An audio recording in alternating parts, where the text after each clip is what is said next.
जली विलयन है। कितना परसेंट जली विलयन है? 68%। कौन? HNO3 जली विलयन है। किस दृष्टि से? द्रव्यमान की दृष्टि से। तो द्रव्यमान की दृष्टि बोले तो W/W, यानी विलयन ही भार में होगी और विलयन ही भार में होगी। इसका अर्थ ये है, मैंने पढ़ा रखा है। ओके, अब प्यारे बच्चों कह रहा है कि इस विलयन की जो घनत्व है वो 1.54504 ग्राम प्रति ml है। क्या है? 1.504 ग्राम प्रति ml है। तो इस नमूने की मोलरता की गणना करनी है। इस नमूने की क्या करनी है? मोलरता की गणना करनी है। ये प्यारे बच्चों एनसीईआरटी का चौथा सवाल है, सॉल्यूशन का। सवाल क्या कह रहा था? सवाल कह रहा था कि किसी प्रयोगशाला में जो प्रयोग में लाए जाने वाला नाइट्रिक एसिड होता है वो द्रव्यमान की दृष्टि से कितना परसेंट होता है? 68%। इसका अर्थ ये है कि अगर हमारी विलयन 100 ग्राम की होगी तो उसमें HNO3 का जो भार होगा 68 ग्राम का होगा। मैंने आपको ये सारी बातें पढ़ा रखा है। बोलो पढ़ा है कि नहीं? अब बोला कि इस विलयन की जो डेंसिटी है वो 1.504 है। तो कह रहा है कि मोलरिटी का कैलकुलेशन करिए। इसका कैलकुलेशन करिए, मोलरिटी का कैलकुलेशन करिए। तो प्यारे साथियों मैंने आपको मोलरिटी का फार्मूला पढ़ाया है, W × 1000/m-V। देखो प्यारे बच्चों, मैं तुमको ये फार्मूला पढ़ाया हूं, लेकिन उसके पहले मुझे W और V तो पता होना चाहिए। तो चलो मैं लाता हूं 68/100। किसी भी परसेंटेज को हटाने के लिए 100 का भाग दे दिया जाता है। तो ये मेरी W है, यानी विलय का भार, और ये मेरा विलयन का भार है। किसका भार है? विलयन का भार। तो W का मान कितना? प्यारे साथियों W का मान 68 ग्राम। बोलो यहाँ तक कोई कष्ट, कोई दुख, कोई पेट में पीड़ा, हलचल चाउमीन खा लेने से? तो देखो जब नहीं है तो यहाँ देखो HNO3 का क्या निकालो? अणुभार। क्या निकालो? अणुभार। ए बछवा, इसमें कितने हाइड्रोजन है? 1। कितने नाइट्रोजन है? 1। हाइड्रोजन की संख्या कितनी? 3। हाइड्रोजन का परमाणु भार 1, नाइट्रोजन का 14, ऑक्सीजन का 16। तो 14 1 15 और 16 3 48, और जोड़ोगे मेरे बड़े भाई तो 63 आ जाएगा। इसमें कोई दो राय नहीं है। अब देखो मेरे को M डैश मिल गई, मेरे को W मिल गई। अगर मेरे को B मिल जाए तो मैं वैल्यू को हियर पुट अप कर दूं तो हमारा आंसर फाइंड हो जाएगा। तो प्यारे साथियों क्या करना है? हमने पढ़ाया है डेंसिटी बराबर W/V। अपने को क्या? अपने को पानी निकालना है, यानी B निकालना है। तो B बराबर W/V। बोलो सही बात। तो B = विलयन का भार कितना? 100 अपॉन अपनी डेंसिटी कितनी? 1.504। अब ये आपन का जो सॉल्यूशन है वो ml में प्राप्त हो गया। अब कुछ नहीं करना है, सारे वैल्यू को मोलरिटी के फार्मूला पर पुट कर देना है। तब क्या हो जाएगा? M = here W = 68 into 1000 upon M-63 into volume 100 upon 1.504। ये कैंसिल। M बराबर 68 बटेगा बटा ऊपर 10 × 1.504/63। हमारो मन कुछ कहत हो तो देखो भैया, कहत हो हमारो मन इसको काट दो 7 9 63। अरे हमार मन कहत हो कि 7 से काट दो। 7 9 63, 68 में से 63 जावे 5 बचो 50 हो जाओ भैया। 7 7 49 और 7 9। मन कर रहा है कि और कुछ और करे उल्टा सीधा। तो हमार मन कहा कि इसमें गुणा कर दो, तो कहे जाने दो, तो इसमें कर दिए तो हो गया 15.04/9। बोलो सही बात की गलत बात?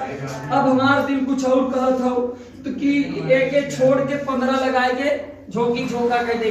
तो 15 सत्ते 105, कहिया 5 हासिल लगो 10, 15 नुआ 135, और भैया हो 10 को हासिल रही 145, और झम दे ऐसे लिख दे 145, और 10 के गेम बा 10 एक अंक बाद लगे बिट्टा एक छोड़ दे है ना, और बटे में का हो जाए 9। तो 9 का पहाड़ा ऐसा पढ़ कि 14 से ज्यादा न जाए। तो 9 1 का 9, और भैया 14 में से जब 9 जाए, जब 14 में से 9 जाए कितना बचे 5, और ये 55। तो 9 पहाड़ा पड़ा 55 से ज्यादा रहा, 9 पचे 45 और 9 छक 14, अरे 9 छक 14 16। ए बहु 55 में से 54 चला जाए तो एक बचे हो जाए 15, 9 एक का 9, फिर 6 60, 9 छक 54, ऐसे ढकेला लगा रहे, ये हो जाए मोल प्रति लीटर। तो देखो ये एनसीईआरटी का 2.4 नंबर क्वेश्चन है। जब चलो देखो हमारा एनसीईआरटी का बात नहीं भैया, हमारे एनसीईआरटी का जो 5वां नंबर सवाल है 2.5 प्रैक्टिस क्वेश्चन, वो कह रहा है कि ग्लूकोज के एक जली विलयन, किसका जली विलयन है? ग्लूकोज का एक जली विलयन जो है वो 10% W/W, ध्यान दें W/W का अर्थ है कि विलय भी भार में होगी और विलयन भी भार में होगी, तो W/W है। तो इस विलयन की मोललता, बच्चों ध्यान से सुनो, तो इस विलयन की मोललता और इस विलयन का मोल अंश क्या ज्ञात कीजिए? प्रत्येक घटक का मोल अंश। और यदि इस विलयन की डेंसिटी जो है हमारी 1.2 ग्राम प्रति ml हो तो इस विलयन की मोलरता भी बतानी है। तो प्यारे साथियों हमें कुल मिलाकर के 3 बातों को बताना है। पहले तो मोलरिटी फाइंड करनी है, फिर मोल फ्रैक्शन फाइंड करना है, फिर मोलरिटी फाइंड करनी है। तो चलो देखो मैं बड़े आसान भाषा में इसका जवाब देता हूँ। 10% का मतलब 10/, ये हमारी विलय की भार है और ये हमारी विलयन का भार है। तो प्यारे साथियों मैं ऐसा कर सकता हूं, अगर इसमें से 10 घटा दूं तो मेरे विलायक का भार आ सकता है, तो मेरे करण अर्जुन का भार आ गया 90 ग्राम, और ये विलय का भार यानी ग्लूकोज का भार आ गई 10 ग्राम। बोलो सही बात की गलत बात? सही बात। अब बच्चा मैं एक बात और जानूं, ग्लूकोज का फार्मूला C6H12O6 जिसका मॉलिक्यूलर वेट 180। अब बच्चों मुझे देरी नहीं लगेगी इनके मोलरिटी को बताने में, तो मैंने मोलरिटी बराबर पढ़ाया है W इंटू 1000 बटे M dash into capital W। तो M is equal to W का जो मान है प्यारे साथियों 10 गुणित 1000 और M डैश का मान 180 गुणित 90 cancel. M is equal to 10 और बटे हो जाओगे भैया 18 गुणित 9।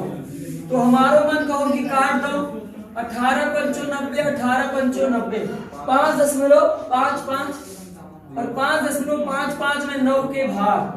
तो भैया देखो तुम ए लड़को इसमें भाग दो, 9 0 में 0 तो हो गया 55, तो 9 छक 54, 1 बचो 16 हुआ, 9 1 का 9, 7 बचा 70 हुआ, 9 और 72 ज्यादा हो जाएगा तो 9 7 63, तो 0.617 मोल प्रति किलोग्राम। तो मैंने एक चीज को प्राप्त कर लिया, जो वो क्या है, जो वो हमारी मोल फ्रैक्शन है, सॉरी मोलारिटी। तो मैंने मोलारिटी क्या फाइंड किया 0.617 मोल प्रति लीटर।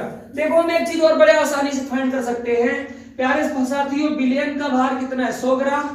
तो विलयन की डेंसिटी लाने के लिए पढ़े density is equal to W/V, तो V is equal to W/D। V is equal to W का मान विलयन का भार कितना 100 और डेंसिटी इसकी कितनी है 1.2। अब इसमें जब कोई शक नहीं है तो मुझे करना कुछ नहीं है, हम पढ़े हैं मोलरता बराबर W इंटू 1000 बटे M डैश इंटू B। तो M बराबर W का जो मान है प्यारे बच्चों 10 ग्राम दिया हुआ है और इंटू 100 1000 बटे M डैश को मान 180 गुणित 100 बटे 1.2, 0 से 0 ढकेली कैंसिल हुआ और ये ऊपर गए तो हो जाएंगे 12 बटे 18। समझ रहे हो 1.2 का मल्टीप्लाई 10 में हुआ वो 12 और अपान में 18। मेरा मन क्या हो कि 6 दूनी 12 6 दूनी 18, तो मैं 2/3 किया, 2/3 का मतलब 0.66 मोल पर लीटर। अभी एक चीज बची हुई है मोल फ्रैक्शन, इसको नोट करो। देखो ए बच्चा इसमें हमें एक मोल फ्रैक्शन बताना है, क्या बताना है? तो मोल फ्रैक्शन बताने के लिए सबका मोल निकाल लो पहले। तो 10/100, तो मतलब ये किसका भार है?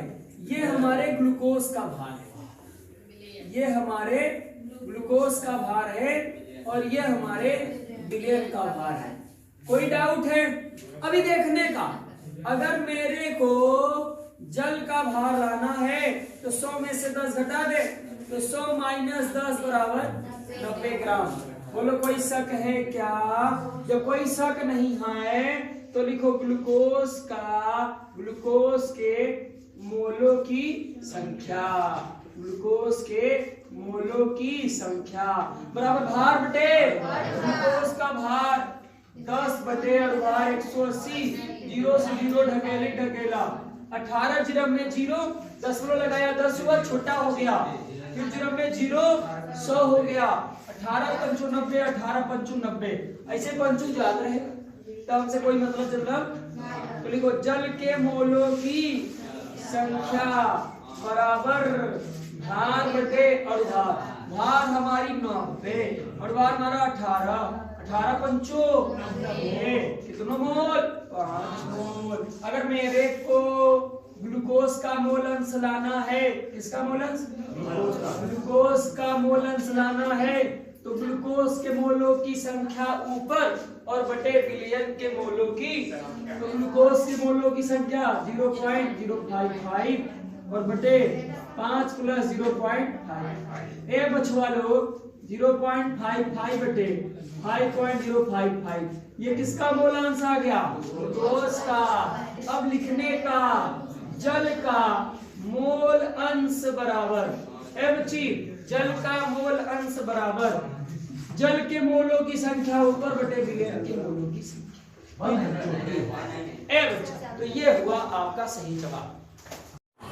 सुनो, हमारे एनसीईआरटी का 2.6